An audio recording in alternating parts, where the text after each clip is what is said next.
Kwa manake hakina mlango maalum wa kutokana na mimi hata ndio kiweze kunifikia.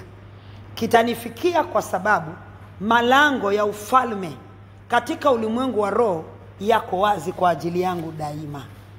Kwa hiyo wakati kitakapoachiliwa kwa ajili yangu na malango hayo yako wazi, hakutakuwa na kizuizi. Yesu alikuwa na kizuizi alipokuwa hapa duniani akiishi, kwa sababu alikuwa amebeba mwili wa nini? Wa dhambi. Mwili wa dhambi ulikuwa mzito kwa Yesu. Yesu alikuwa hawezi kupata kufika hapa, alikuwa hawezi. Ndio maana hata kwenye milima alipanda kama mtu. Kila kitu alifanya kama mtu.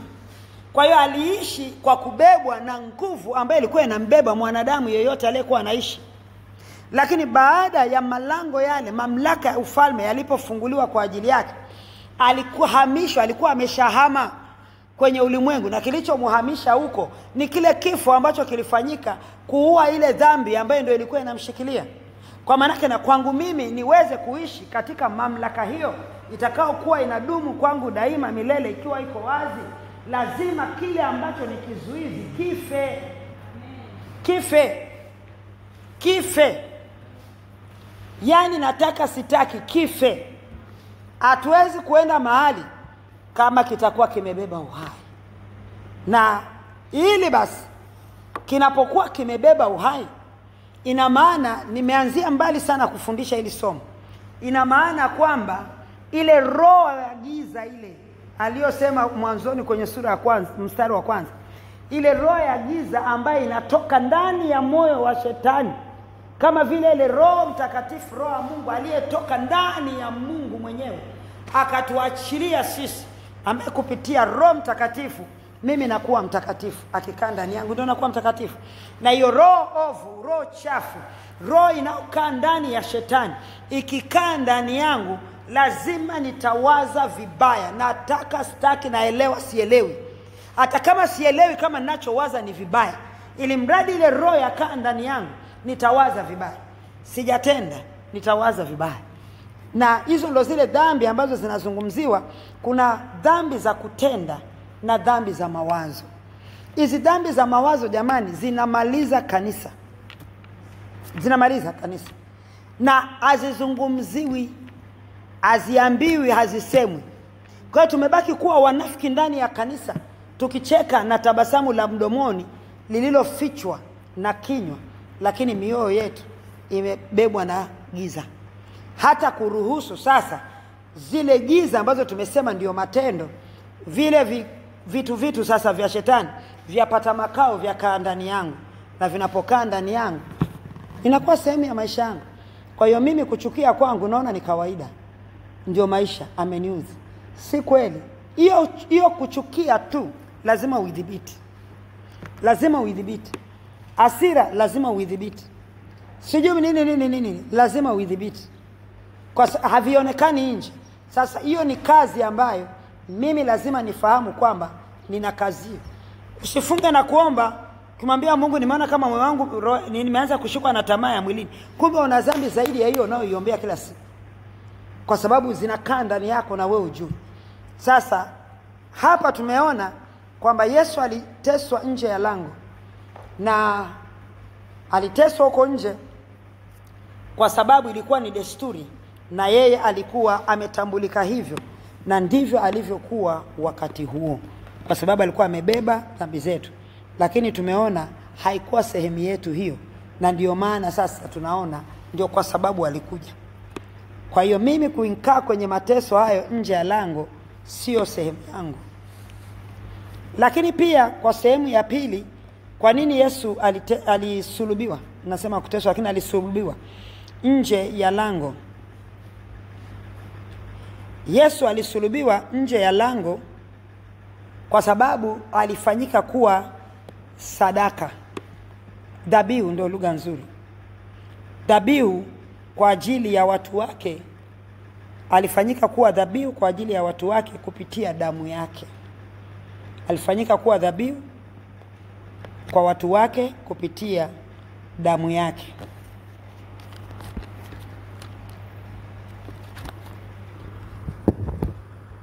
Kupitia damu yake. Sasa ndio hiyo tunasema kwamba kwa sababu aliteswa nje ya lango, alibeba yeye yale ambayo ni ya kwetu, ambayo mwanadamu, taifa lake Israel, pamoja na kwamba walimkataa Yesu, lakini Yesu hatarudi msalabani kwa ajili ya taifa la Israeli. Kwa hiyo desturi ilitumika pia ya kumsulubisha nje ya lango kwa sababu ya taifa, yani watu wake, sasa familia yake, ukoo wake, ambao ndio Wayahudi. Sasa alisimama kwa ajili pia ya ukombozi wao, pamoja na kwamba hawakumtambua. Kwa hiyo walifanya kama desturi, lakini ilikuwa imebeba kanuni ndani yake kwa ajili ya kutolewa kama dhabihu. Kwa hiyo alifanyika kuwa dhabihu kwa ajili ya watu wake na kupitia damu yake, na ndio maana damu yake ilimwagika. Pia alisulubishwa nje ya lango kwa sababu ilikuwa ni kanuni ya agano, yani kwenye agano la kale ilikuwa ni sheria ya kuiweka hekalu la Mungu liwe safi, libakie safi. Hekalu ile ambalo tunasema la Mfalme Sulemani lilikuwa linatakiwa liwe safi, na kanuni zinajulikana kwa ajili ya kuliweka kuwa safi. Kwa hiyo aliwekwa nje, alitolewa nje, alisulubiwa akiwa nje, kwa sababu kila kilichokuwa kinahusika kama sehemu ya sadaka ya dhambi ilifanyiwa nje. Kwa hiyo na yeye ilikuwa lazima afanyiwe nje. Ndio maana nilisema pale mwanzo, kitendo hicho kilikuwa cha kinabii na wale hawakujua kwamba wanafanya kitu gani. Lakini kwa Yesu ilikuwa ni unabii, kwa sababu hekalu lilitakiwa libaki safi. Kwa hiyo sadaka zote zinatolewa nje, na yeye pia kwa sababu alikuwa ni sadaka, alitakiwa, yani sadaka za wanyama zote zilitolewa, lakini yeye kwa sababu alikuwa ni sadaka alitakiwa atolewe nje, akawekwe nje na aweze kuteketezwa kama sadaka ya kuteketezwa kule nje, kulingana na sheria ya agano la kale.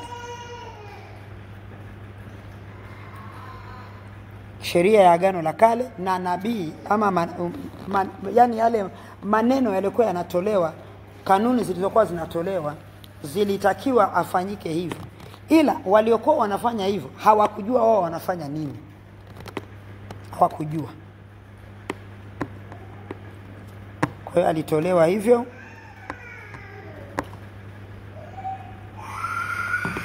Na kusulubiwa kwake Yesu kwa nje, huko nje ya agano ya lango, kulikuwa kuna, unajua Waisraeli wakati kutoa hizo sadaka, wao walikuwa wanajua wanafanya kama desturi.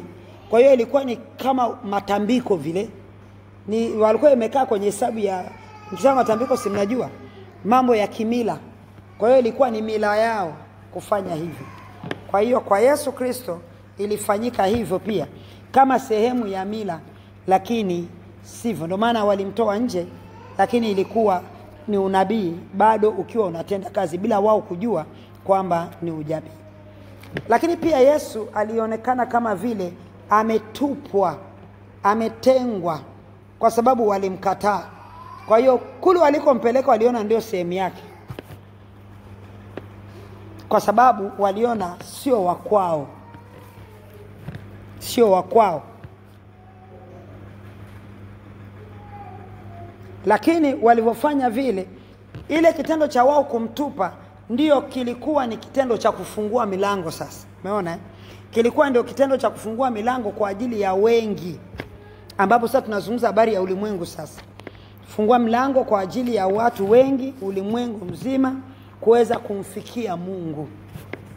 Sasa yani kuweza kumfikia Mungu kama mtu binafsi, tena sio ile ya wingi, kama mtu. Kwa maana yake ni kwamba sio kwamba kuhani ndio aende akatusemee kwa Mungu, Sasa mimi nimepata nafasi ya kuwa na access ya kufika kwa Mungu mwenyewe, kwa sababu katika hilo lililofanyika, yeye yuko nje, lakini huko kwenye hekalu pazia linapasuka lenyewe bila mtu kulipasua. Kwa hiyo ilikuwa ni tendo la kinabii bila wao kujua ya kwamba kila mtu sasa anaruhusiwa kwenda mbele ya baba yake na kusema naye, na si kama ilivyokuwa kuhani ndio aweze kwenda mbele za baba. Hapana. Na hizi ndio vitu ambavyo vilikuwa vinafanya hawataki kuelewana na Yesu, kwamba wanaona Yesu anatuletea utaratibu mwingine. Sisi tulishapewa makuhani, wewe unatuletea utaratibu gani? Bwana Yesu asifiwe sana. Kwa hiyo lakini Yesu pia alisulubiwa huko nje ya lango kwa sababu ya mataifa kufikiwa. Angefanyikia ndani lingekuwa ni kwa ajili ya Israeli tu. Kwa hiyo alitolewa nje kwa sababu mataifa walitakiwa wafikiwe. So ilikuwa lazima awe mahali ambapo ni open. Taeleza, kuna vitu nitaeleza huko mbele kuhusiana na hii. Ilikuwa anatakiwa awe open, mahali ambapo kama wao walipaona ndio jalala pa kutupa kila kitu. Kwa hiyo yeye ndio ameenda kusimamishwa hapo ili kwa ajili ya kukusanya ulimwengu na kusogeza mbele za Bwana. Yaani kila mtu katika ulimwengu huu amepata nafasi hiyo. Yesu alisulubiwa nje ya lango kwa sababu sisi ambao tulikuwa wachafu, ambao tusiofaa, ambao hatukuwa na uwezo wowote wa kuweza kupata usafi wowote. Sababu kumbuka, lile agano la sadaka ya dhambi lilikuwa ni la Waisraeli, halikuwa la wa mataifa. Kwa hiyo sasa sisi tumeingia ndani kwa sababu ya damu ya Yesu. Sasa kwamba hizo sadaka, ndio maana huku nje makabila na mataifa walibakia kwenye mitambiko ya mizimu, ya kimizimu, kwa sababu ile mitambiko walikuwa wanafanya wao Israeli ilikuwa ni ile kanuni waliwekewa wao waifanye. Kwa hiyo sasa tunaona hapa kwamba mlango unafunguka kwamba sisi mataifa hatukujua namna gani ya kushughulikia dhambi. Kwa hiyo sasa tumejua namna gani ya kushughulikia dhambi. Shughulikia dhambi ni kumpokea Yesu kama Bwana na Mwokozi wa maisha yangu. Alafu natubu dhambi zangu hapo, alafu na mpokea Yesu. Kwa hiyo ukiangalia mataifa wote walikuwa wanatambikia kwa mizimu. Na mizimu ina maana ni kuzimu. Walikuwa wako connected na kuzimu kupitia wahenga, kwa sababu ni kitu ambacho ni generational, kilikuwa kinaendelea kizazi hadi kizazi. Lakini kusulubiwa nje ya lango kimefungua mlango wa namna ya dhambi iweze kushughulikiwa kwa kila mtu. Na dhambi kuweza kushughulikiwa sasa ni kwa kumkiri Yesu kama Bwana na Mwokozi wa maisha yako. Unapokea wokovu ukiwa umeungama na toba, alafu unakuwa sehemu ya ufalme wa Mungu. Hili jambo linabeba urahisi fulani, lakini linabeba ugumu fulani katika ulimwengu wa roho. Na hivi ni vitu walikuwa wanafanya wao katika hali ya kawaida. Andika Walawi sura ya 14. Though sitaisoma, ni ndefu. Mstari ule wa 33 mpaka 45. Hizi ni kanuni ambazo walikuwa wanazifanya wao kule kwao kutokana na kulingana na desturi ambazo walipewa. Lakini sasa sisi tumepata namna gani ya kuweza kushughulikia dhambi. Anasema hivi, na nitasoma nafikiri mpaka mahali fulani. Bwana kanena na Musa na Harun na kuwaambia, hapo mtakapoingia nchi ya Kanaani ambayo nawapa,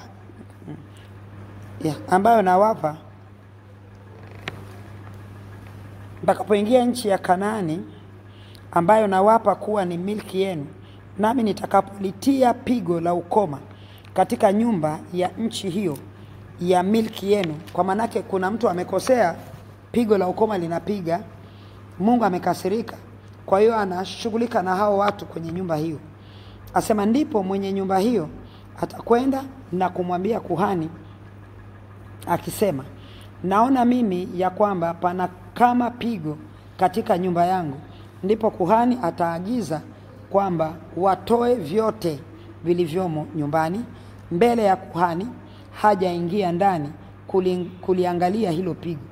Yaani kabla kuhani hajaingia kwenye hiyo nyumba ambaye imepigwa na hilo pigo, wanatakiwa watoe kila kitu nje kabla kuhani hajaingia kuikagua hiyo nyumba na kuiangalia.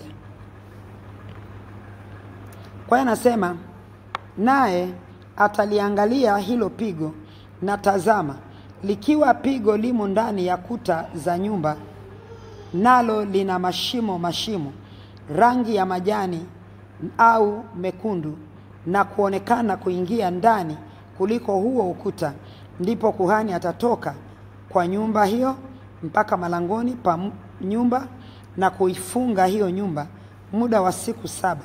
Siku ya 7 kuhani atakwenda tena, naye ataangalia, na tazama, likiwa pigo limeenea katika kuta za nyumba, ndipo kuhani atawaambia watoe hayo mawe yaliyo na pigo na kuyatupa mahali penye uchafu nje ya nyumba. Naye atafanya kwamba hiyo nyumba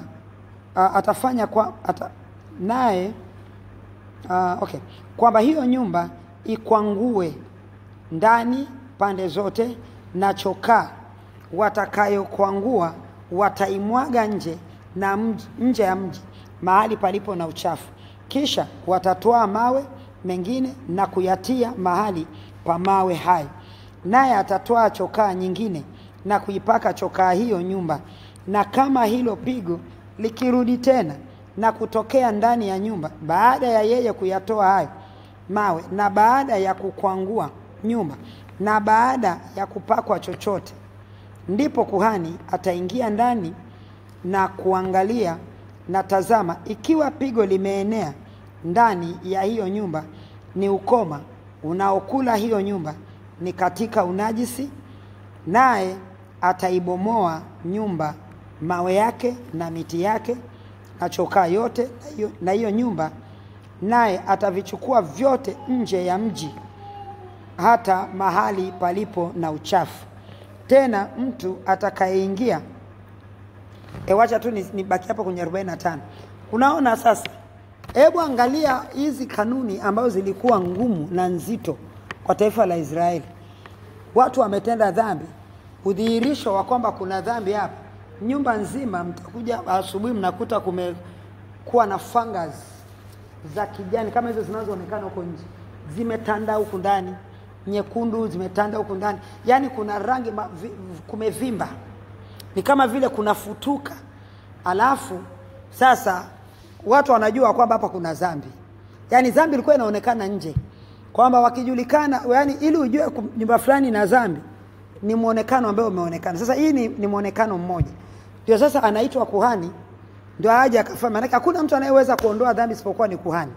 Anakuja kuhani, anaangalia. Sasa ili angalie nyumba, anasema toeni kila kitu nje. Kila kitu. Maana kila kitu ni najisi. Vyote vitolewe nje. Anaangalia, anaona kwamba ni kwa ukubwa gani.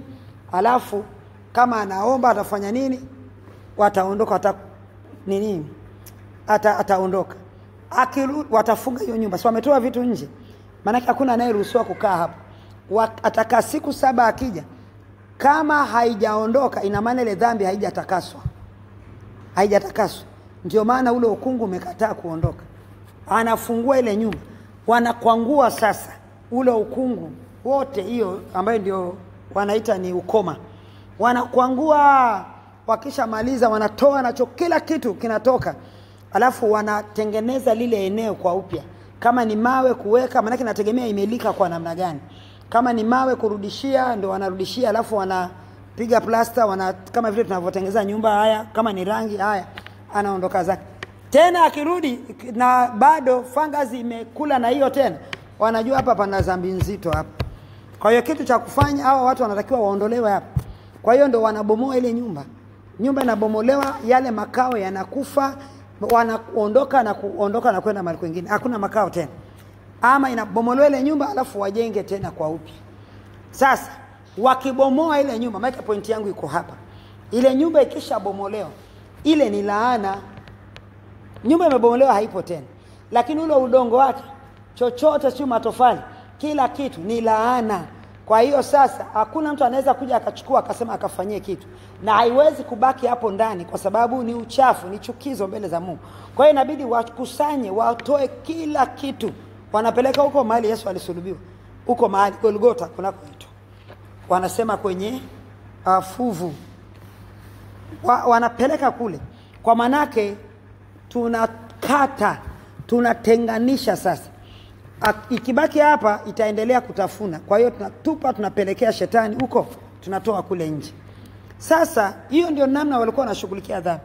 Kwa namna nyingi, mimi nimechukua hiyo moja tu kutaka kuonyesha kwamba tunapoangalia Yesu aliposulubiwa, ile kazi uzito ambaye aliifanya Yesu ni kwa ajili ya kuleta matokeo gani, ambapo sasa hapa tumeona kwamba namna ya kushughulikia dhambi ndio tumeijua sasa.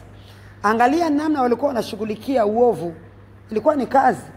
Hapo tunazungumza miezi 2-3 inapita, watu wanazungumzia wanashughulikia dhambi. Kuhani anaenda anarudi, anaenda anarudi, anaenda anarudi. Lakini hapo washalala nje, vitu vishafungiwa nje. Yani kuna mazingira ambayo yalikuwa yanakaa wazi kwamba dhambi kitendwa na watu fulani, Israeli wanajua kwamba wale wamefanya dhambi. Wachana leo unajifanya kama vile watu hawataki, wanaficha dhambi zao. Ndio maana anasema kwamba afichaye dhambi zake hata samehewa. Sio kwamba anaficha kwa namna gani. Wale ilikuwa wazi kabisa. Na ndio hii tunajifunza sasa. Kwa sababu ni vitu ambavyo vilikuwepo na viliandikwa, vikawekwa kwenye kumbukumbu ili sisi tujifunze kwamba dhambi inaweza ikakubomoa na ukamalizika kabisa, na usionekane, ni mahali pako pasionekane tena. Kwa maana katika ulimwengu wa roho ukafutika kabisa kabisa kabisa, na ikizidi sana hata katika ulimwengu wa damu na nyama. Kwa sababu mwisho wa kesho tunaona nyumba ile haistahili tena kukaliwa. Sasa tukisema habari ya kuharibikiwa namna hiyo, nitakuja, naomba nisiende huko kwa sababu ndio naelekea. Nazungumzia habari ya mwili, nazungumzia na habari ya roho. Kwa hiyo kwa sababu tunaelekea hapo, ngoja niache niendelee. Kwa hiyo Yerusalemu ilitambulika kama mahali patakatifu, eneo takatifu, mji mtakatifu. Ni kwa sababu gani Yerusalemu ilitambulika kama mji mtakatifu? Ni kwa sababu hekalu, nimesema pale mwanzo, kwa sababu hekalu la Mungu lilijengwa pale. Kwa hiyo inatambulika hivyo. Ukisoma kwenye Nehemia 11 mstari wa kwanza utaona inazungumzia ni namna gani ambapo Yerusalemu ilitakiwa iliwekwa iwe mji ambao unatambulika kuwa ni mtakatifu. Kwa manake ni mji unatakiwa uwe msafi. Usafi ulitakiwa katika mji huo ili kuweza kuruhusu hekalu lililoko kwenye mji huo liweze kubeba hadhi yake ambaye ni hadhi ya Mungu. Lakini tukija kwenye Matendo ya Mitume sura ile ya 15, tunaona kwamba Yerusalemu, sasa tumeanza na Yerusalemu kule. Tukija kwenye kitabu cha Matendo tunakuta pia Yerusalemu ilitambulika kama kituo kikuu cha utendaji wa Yesu Kristo kwa wakati wa mitume. Pia kilikuwa ni kituo kikuu. Tunakumbuka kwamba Yesu aliwaambia katika ile Matendo ya Mitume sura ile ya kwanza, tunaona namna gani Yesu aliwaambia wasitoke hapa. Anasema mstari wa 4 wa 6,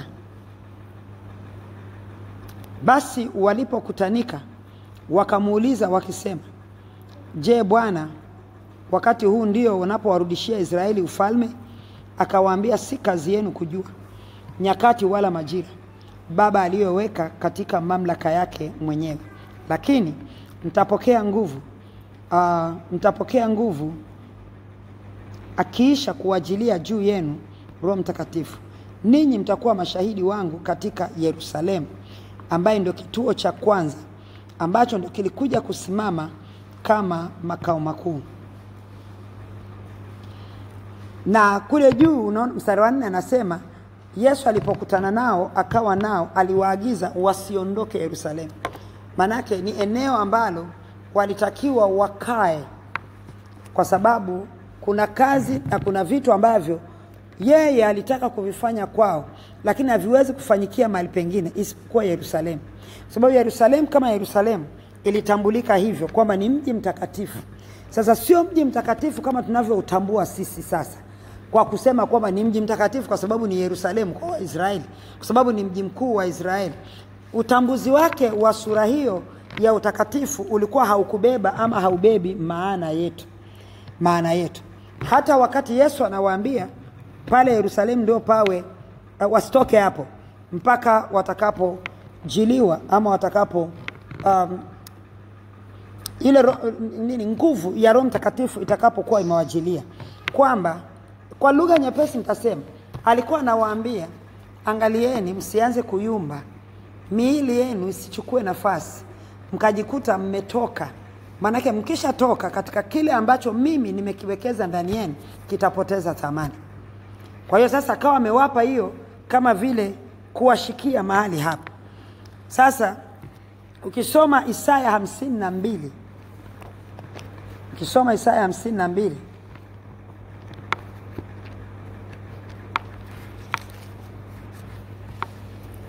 Isaya 52 mstari wa kwanza mpaka wa 6, anasema, amka amka, jivike nguvu zako Sayuni. Amka amka, jivike nguvu zako Sayuni, jivike mavazi yako mazuri Yerusalemu mji mtakatifu. Kwa maana tokea sasa hata ingia ndani yako asiyetahiriwa wala aliye najisi. Sasa unajua hekalu lilibomolewa na kila kitu kikawa ovyo. Mahali pale pakapoteza ile hadhi ya utakatifu, pakapoteza ile hadhi ya jinsi ambavyo ilitakiwa kutambulika. Anasema, jifungulie vifungo vya shingo yako binti Sayuni uliyefungwa, maana Bwana asema hivi, mliuzwa bure nanyi mtakombolewa bila fedha.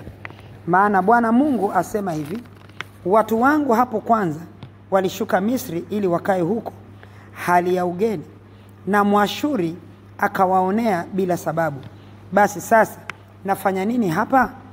Asema Bwana, ikiwa watu wangu wamechukuliwa bure, hao wanaowatawala wanapiga yowe, asema Bwana mchana kutwa. Sasa tunaiona huu mji ama mji ambao ni mji ambao ni wa Yerusalemu, jinsi ambavyo unavyoonekana katika hali ya kutawaliwa na adui shetani. Na hii ni sura ambayo tunaiona kwetu sisi kanisa kama hali yangu mimi Helena. Tukichukua hii Yerusalemu kama mji mtakatifu, alafu labda nitoe tu kusema kwamba maana ya Yerusalemu nikitaka kuielezea sasa ndio nielezee. Hiyo maana Yerusalemu ni kitu gani? Kwamba Yerusalemu ni mwili wangu mimi Helena. Kwa hiyo tunapoiona Yerusalemu kama Yerusalemu ni mahali ambapo palikuwa pamebeba chombo cha kumbeba Mungu. Kwa hiyo ndio maana ule mji kutokea nje ulikuwa umebeba sura ya utakatifu, kwa sababu ilikuwa inatakaswa na kile ambacho kimebebwa ndani ya mji huo. Na hii ndio kile tunachosema kwamba jamani, kwenye mji kukiwepo na mtakatifu wa Mungu aliyekaa kwa sura hii tunaosema, huo mji unabadilika. Huo mji lazima utambulike kwamba kuna Mungu, kwa sababu mwili wangu mimi unambeba, na ndani yangu kwenye moyo. Yerusalemu ni mimi Helena, ni mwili wangu mimi Helena, na mwili wangu mimi Helena ndio umembeba huyo Helena, na huyo Helena ambaye ndio mtakatifu. Kwa hiyo mimi huu mwili wangu ndio nasema kwamba ni mji mtakatifu. Ndio pale anaposema kwamba kwani nyinyi hamjui kwamba nyinyi ni hekalu la Mungu? Waona kwamba hata uende ukachafue mwili wako, hata ndipo ushikiliwe na shetani kwa namna hiyo. Kwani wewe hujui uliokoka? Yerusalemu tangu tunaona inatambulika kama mji mtakatifu, na mpaka leo inatambulika kama mji mtakatifu. Pamoja na katikati tumeona kama ambavyo tumesoma hapa kwenye Isaya 52, Mungu anazungumza wakati uharibifu umeingia pale. Na ndivyo ambavyo Mungu anazungumza wakati uharibifu umeonekana katika mwili wangu. Lakini mimi niliyookoka natambua nini kuhusu mwili huu? Naelewa nini kuhusu mwili huu? Mtu mwingine anakuambia tunaokoka rohoni, mwili hauokoki. Hiyo ni injili mbovu. Yerusalemu ilitambulika na tokea Agano la Kale mpaka sasa. Katika Agano Jipya Yesu anaondoka na waambia watu kaeni hapo. Ni kama vile unaambiwa kwamba tunza mwili wako. Hiyo swali analosema kwamba kwani nyinyi hamjui kama mwili wenu nyinyi ni hekalu la Mungu, na kwamba roho wake Mungu anakaa, nyinyi ni hekalu la Mungu kwa sababu roho wake ndo anakaa ndani yenu. Sasa kama roho wa Mungu anakaa ndani yangu, hakai kwenye mwili, maana yeye sio mwili. Lakini mwili upo kwa sababu kuna makao yake ndani ya mwili huo. Sasa hayo makao sasa ndio ambayo sasa anakuja kusema Helena ni nani? Nimesema kwamba Yerusalemu ni mwili uliombeba Helena. Helena huyu ni nani sasa? Helena ndio hekalu lenyewe ambalo linambeba yule Mungu. Yaani makao yake Mungu kwenye kibao cha moyo wangu kilichoandikwa. Mimi ndio hekalu sasa lenyewe ambalo muonekano wa nje, ukuta wa nje ndio huu mwili. Sasa ukuta wa ndani ndio ambao unapakana na nafsi, ambayo ndio unapakana na eneo ambalo ndio sanduku lake la agano linakaa hapa. Kwa hiyo naona kabisa kwamba mimi kama Helena na mimi kama hekalu kwa ndani sasa ndio mahali ambapo kunatakiwa kupambwa na vile vitu na